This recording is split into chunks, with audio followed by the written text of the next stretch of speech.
Yali Madat, everyone. My name is Kiran Chagan, and I'm one of the IPN Connect coaches. Professionally, I'm a talent acquisition manager for IPG Media Brands. I, with IPN, is here to share some insights on how to search for jobs during these uncertain times in a competitive market. We will be sharing the trends, the challenges, and the networking opportunities available in the current market. As you all are aware that companies right now are rapidly transitioning to work from home on various different levels. As of March 2020, 58% of the workforce is working remotely. Currently, the market is more company focused, which means that there are many candidates available for each open position. There are a greater number of students graduating and looking for new opportunities, which makes the current market very competitive. During this time, it is specifically important to show the ability to be creative and think outside the box to succeed.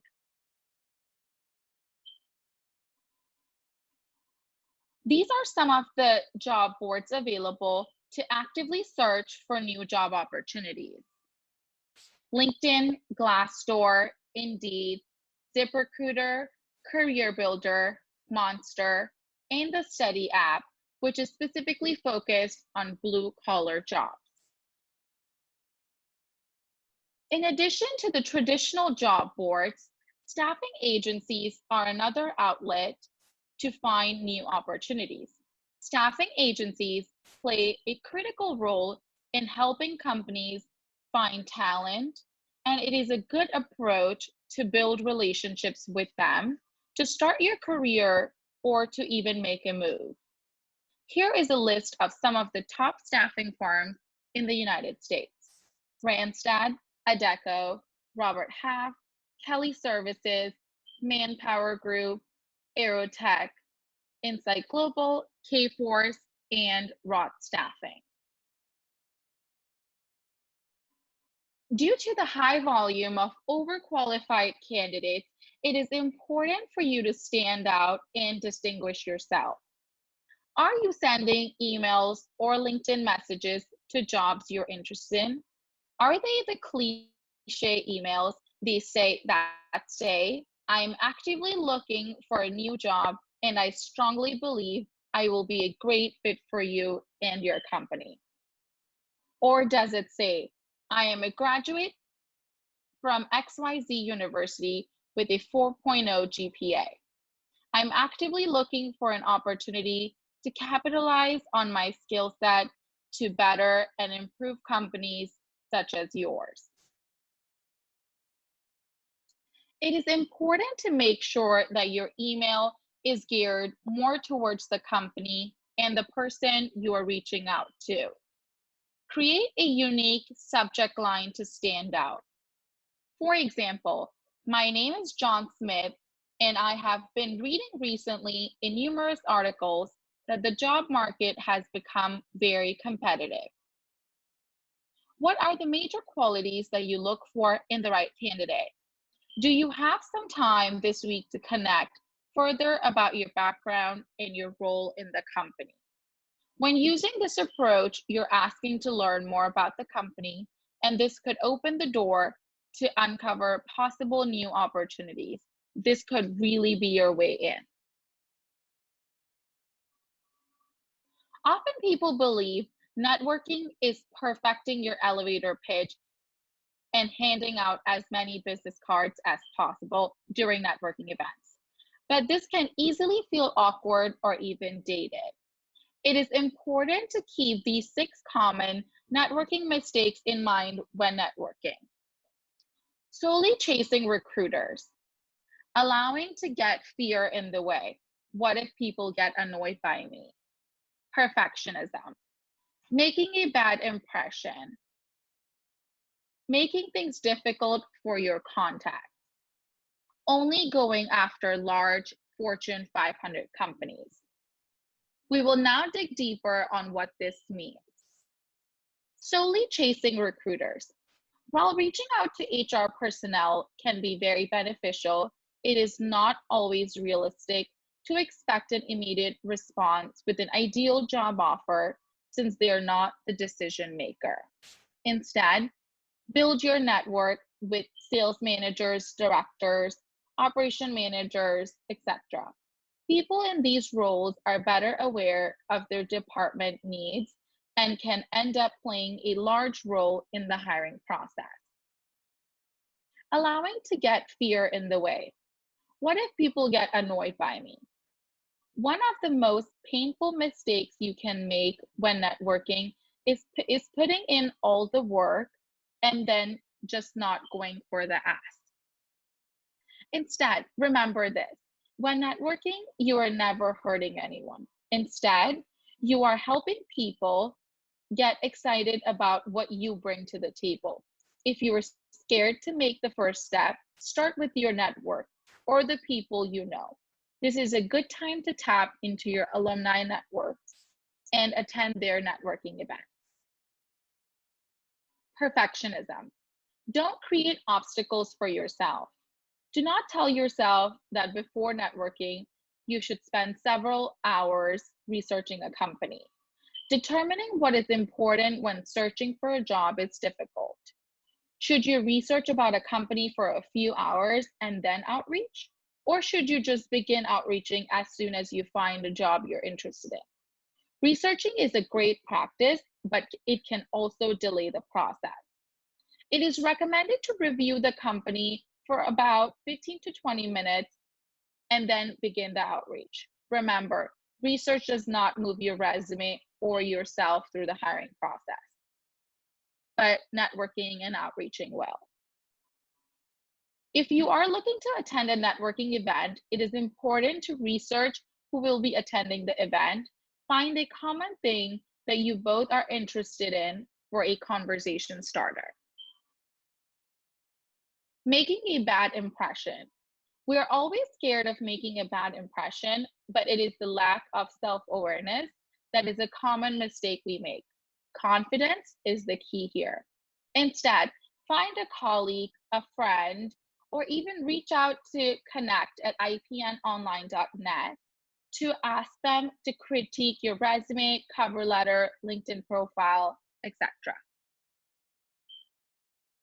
Making things difficult for your contacts. Think about the job from a hiring manager or the company's perspective. If someone emailed you their resume and very generally asked if you would be a good fit for their company, how would you respond? More than likely, you would not respond to such a generic inquiry. Instead, email for a specific reason or ask about a specific job, and this will direct them on how to help or guide you in the right direction. During this time, even if they don't know an answer, they will still try their best to guide you to the right direction. Only going after large Fortune 500 companies. I think this is a mistake we are all guilty of making. Don't forget that these companies are the same companies everyone else is thinking about. On average, the big name companies get about over 1,000 applications per job, and I've seen that happen firsthand. Instead, focus on the companies that have anywhere around from 1 to 500 employees because they are small to mid-sized companies, and on average, they are responsible for 87% of the hires in the United States. As mentioned earlier, today's market is incredibly competitive, and setting yourself apart from our competitors is very crucial. Companies now look at more soft skills versus hard skills because those can't be trained. They can always teach you a new technology or a new software. Here is a list of some examples of soft skills and some technical skills. We have some tips on how to develop soft skills and technical skills. Set goals for yourself. Make a list of short-term and long-term goals to accomplish and hold yourself accountable with these goals. Find a professional mentor, someone you can reach out in an informal manner with questions or any hesitations you might have. Seek feedback about your strengths and weaknesses. After interviews, if for any reason you didn't get the job, ask for feedback. Seeking feedback will give you an idea of where to start when enhancing your skills for the next job. Review job descriptions for positions you want. It is crucial to do your research beforehand about the company and the job description. Making sure you have questions prepared from the job descriptions and cater your skill set to positions of interest. Taking continuing education courses in career-related fields.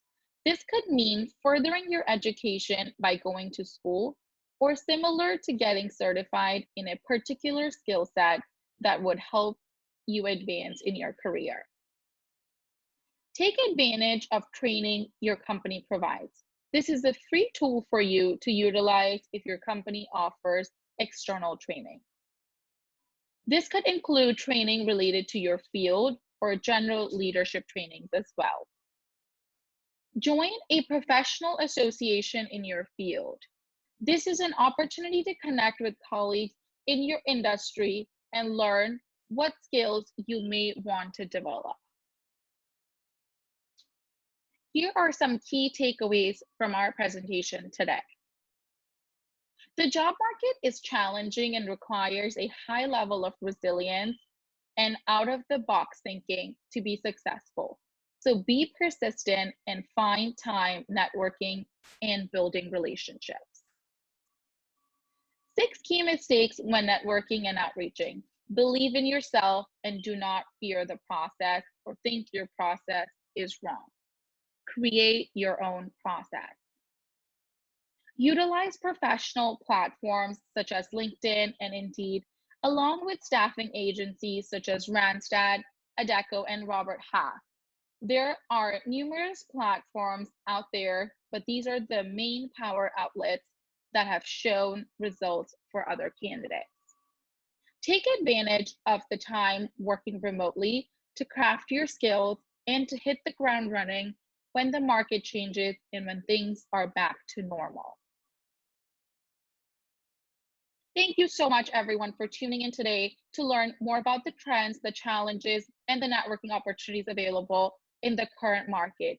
If you have any questions, thoughts, or suggestions, please reach out to one of our IPN Connect coaches at connect@ipnonline.net.